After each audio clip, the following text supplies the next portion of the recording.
Assalamualaikum warahmatullahi wabarakatuh. Hai students, pada video kali ini kita masih akan membahas tentang poem atau puisi yang merupakan topik bahasan dalam bab 4. Dan kali ini adalah pembahasan terakhir kita tentang poem. Dan pada pertemuan berikutnya kita akan memasuki bab 5, yaitu bab terakhir pada semester ini. Pada video kali ini, Miss Debbie akan menjelaskan isi dari sebuah poem entitled I Wandered Lonely as a Cloud, dari sebuah puisi yang berjudul I Wandered Lonely as a Cloud, and the poet is William Wordsworth. Jadi, pujangganya adalah William Wordsworth. Sebelum kita membaca karyanya, kita kenalan dulu dengan penulisnya atau pujangganya. William Wordsworth lahir pada 7 April 1770 di Cumbria, I don't know how to pronounce that, dan kota ini berada di England atau Inggris. Ayahnya adalah seorang pengacara dan kedua orang tuanya meninggal ketika sebelum dia berusia 15 tahun, sehingga dia dan 4 saudara lainnya diasuh oleh keluarga yang berbeda.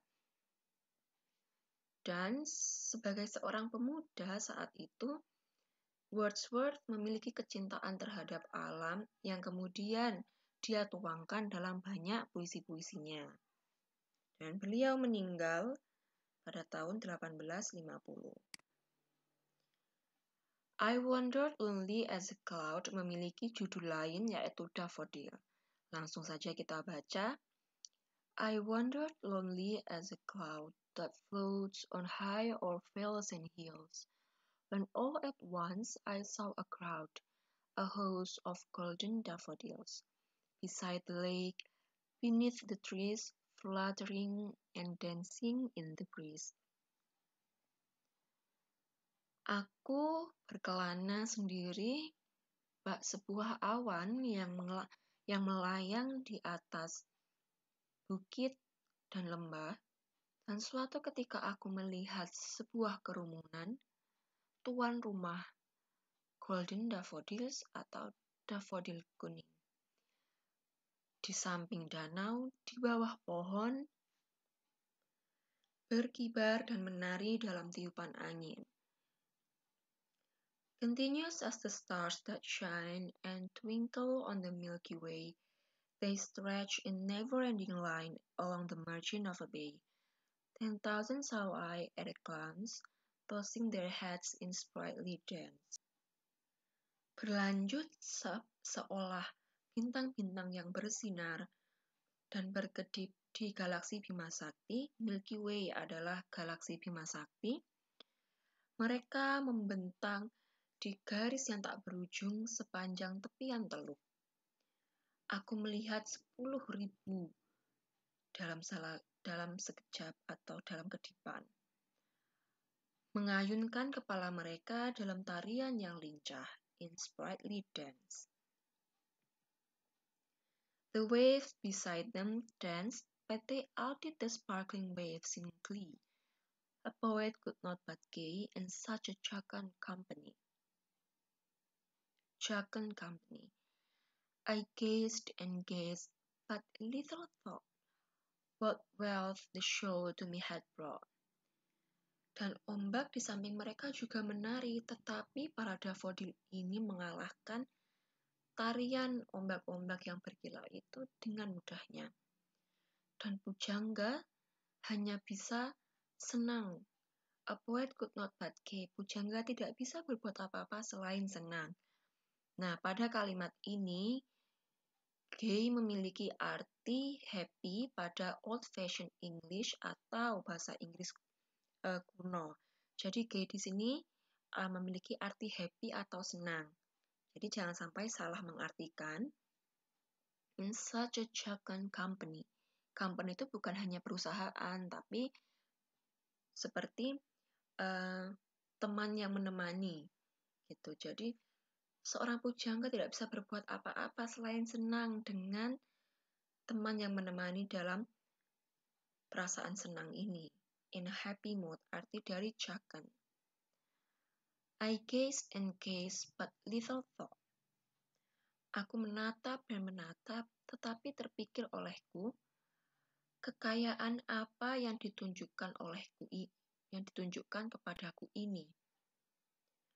For often on my couch I lie, in vacant or in pensive mood, they flash upon that inward eye, which is the bliss of solitude, and then my heart with pleasure fills, and dances with the daffodils. Ketika aku berbaring di sofa, dalam mood, termenung, ataupun kosong, dalam suasana hati yang kosong ataupun termenung, gambaran daffodil itu muncul sekelibatan di depan matanya. Yang akhirnya dia memahami daffodil itu adalah anugerah dalam kesendiriannya. Solitude itu kesendirian. Dan hatiku terisi oleh perasaan senang dan menari dengan daffodil-daffodil itu. Jadi puisi ini bercerita tentang keindahan alam. Temanya adalah tentang alam. Puisi ini bercerita tentang perjalanan pujangganya ini yang digambarkan seolah-olah seperti sebuah awan yang melayang tinggi di atas bukit dan lembah. Jadi dia menggambarkan perjalanannya sebagai layaknya sebuah awan. Dan dalam perjalanannya itu dia bertemu dengan banyak sekali bunga daffodil yang cantik, yang berwarna kuning bagaikan emas. Dan mereka tertiup angin, sedang menari, menggelengkan kelopak mereka, seperti sedang menggoyangkan kepala mereka. Dan mereka ini saking banyaknya, terbentang di sepanjang jalan, seperti garis yang tidak pernah berujung, seperti itu. Dan si pujangga ini sangat bersyukur, a boy could not but gay, dia nggak bisa melakukan apa-apa selain senang. Dia seperti memiliki teman yang menemani. Tapi dia kemudian berpikir, sebenarnya kekayaan apa sih yang sedang ditunjukkan oleh alam ini? Nah, pada stanza terakhir, ketika dia sedang merasa kosong atau termenung, dia menyadari bahwa keindahan alam itulah seolah-olah sebagai berkah ketika dia merasa sendiri atau dalam kesendiriannya. Seperti itu maksud dari puisi ini. Nah, puisi ini memiliki 4 bait atau 4 stanza, dan satu baitnya terdiri dari 6 baris, 1, 2, 3, 4, 5, 6, dan lihat rimanya. Cloud, hills, crowd, daffodils, the trees, breeze. Cloud kita simbolkan dengan A, hills kita simbolkan dengan B, dan crowd memiliki bunyi yang sama dengan cloud. Jadi kita simbolkan dengan A, ini B, ini A. Kemudian daffodils memiliki bunyi yang sama dengan hills, maka kita simbolkan B. Trees dan breeze memiliki bunyi yang sama, kita simbolkan dengan C. Maka rima pada puisi ini yaitu A, B, A, B, C, C. Shine, way, line, bay. Line berima dengan shine, bay berima dengan way. Glance dan dance saling berima. Maka memiliki rima yang sama, A, B, C, C. Dan di bait ketiga dan keempat, rimanya pun juga sama. A, B, C, C, A, B, C, C. Nah, di sini juga terdapat contoh figurative language pada puisi ini. Contohnya, I wandered lonely as a cloud. Aku berkelana sendirian bak sebuah awan. Nah, kira-kira ini contoh figurative language apa? Membandingkan dua benda yang berbeda berdasarkan satu kesamaan. Dan ada kata kuncinya as. Kira-kira figurative language apa? Setelah ini, kalian kerjakan soal tentang puisi I Wandered Lonely as a Cloud ini. Kalian kerjakan pada link yang sudah saya kirimkan di e-learning.